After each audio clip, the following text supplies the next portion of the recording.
अस्सलाम वालेकुम फ्रेंड्स, मैं हूं मोहसिन अली और आप देख रहे हैं यूट्यूब चैनल नारो बर्ड अकेडमी। दोस्तों, जैसा कि आपने थंबनेल में पढ़ लिया है कि अपने परिंदों को ज़ाया होने से बचाएं, तो अक्सर दोस्तों के यहाँ ये मसला पेश आता है कि उनके बर्ड के जो बच्चे हैं वो मटकियों में मर जाते हैं, मटकियों में एक्सपायर हो जाते हैं। तो इसकी वजह सिर्फ एक ही है, कुछ ज़्यादा वजह नहीं है। जब आपके पास ब्रीड आ जाए तो आप अपने बर्ड की मटकियों को साफ किया करें। जब आपके पास ब्रीड आ जाए तो आपको चाहिए कि 10 से 15 दिन बाद अपने बर्ड की मटकियां साफ किया करें। आपके यहाँ जो भी बच्चे मटकियों में एक्सपायर होते हैं वो मटकियां साफ ना करने की वजह से एक्सपायर होते हैं। अक्सर दोस्त ये समझते हैं कि हमने मटकी उतारी या अपने बर्ड के पास गए तो वो डर जाएगा और अंडे बाहर फेंक देगा, तो ऐसा बिल्कुल भी नहीं है। बर्ड ऐसा बिल्कुल भी नहीं करता। बर्ड को नॉर्मल रूटीन में पता होता है। आप उसको दाना पानी देते हो, जब आप बर्ड के केज में जाते हो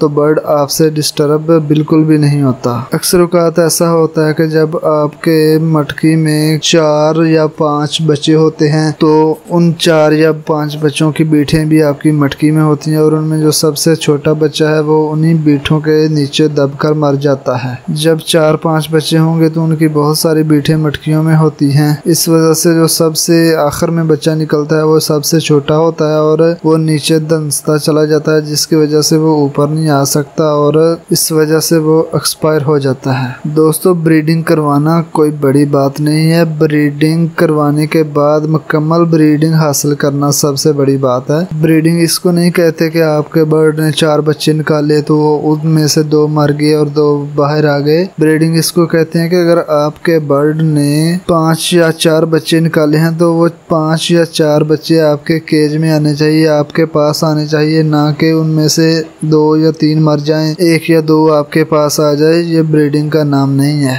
इसलिए आपको चाहिए कि आप हर 10 से 15 दिन बाद अपने बर्ड की मटकियां साफ करें। जब आप मटकियां साफ करेंगे तो जो बच्चे होंगे वो अपने आप को रिलैक्स फील करेंगे। और अक्सर आपने देखा होगा कि जब आपके बर्ड के पट्टे होते हैं, जब वो मटकी से बाहर होते हैं तो कुछ के पंजों के साथ कुछ बीठें चिपकी होती हैं। वो इसी वजह से चिपकी होती हैं कि उनकी मटकी में बहुत ज़्यादा बीठें होती हैं और जब वो बीठें करते हैं तो गीली होने की वजह से उनके पाँव में चिपक जाती हैं और बाद में उसके साथ वो खुश्क हो जाती हैं और जब वो बाहर आते हैं तो उनके साथ ही बाहर आती हैं, उनके पाँव के साथ लगी रहती हैं। बाद में वो उतर तो जाती हैं कुछ 8-10 दिन के बाद, लेकिन वक्फी तौर पर आपके बर्ड के लिए मसला पैदा करती हैं। तो इसलिए आपको चाहिए कि टाइम टू टाइम अपने बर्ड की मटकी को साफ करते रहें और अपने बर्ड से अच्छी ब्रीडिंग हासिल करें। कोशिश करें कि जब आपके बर्ड ने अंडे दिए हों, मटकी में अंडे हों, तब उनको ज़्यादा तंग ना किया जाए। जब वो बच्चे निकाल लें तो फिर आपके बर्ड को किसी किस्म का कोई मसला नहीं होता। जब मर्जी जब चाहें आप अपने बर्ड के पास जाएं, आपका बर्ड आपसे डिस्टर्ब नहीं होगा और वो अपने बच्चों को कुछ नहीं होगा। कोशिश करें कि जब बच्चे निकले तब आप अपने बर्ड की मटकी टाइम टू टाइम साफ करते रहें। अगर आप टाइम टू टाइम मटकी साफ करते रहेंगे तो इंशाल्लाह आपके पास जितने बच्चे निकलेंगे उतने ही जवान होकर आपके केज या कॉलोनी में आएंगे। उम्मीद करता हूँ आपको इस वीडियो से कुछ ना कुछ सीखने को ज़रूर मिला होगा।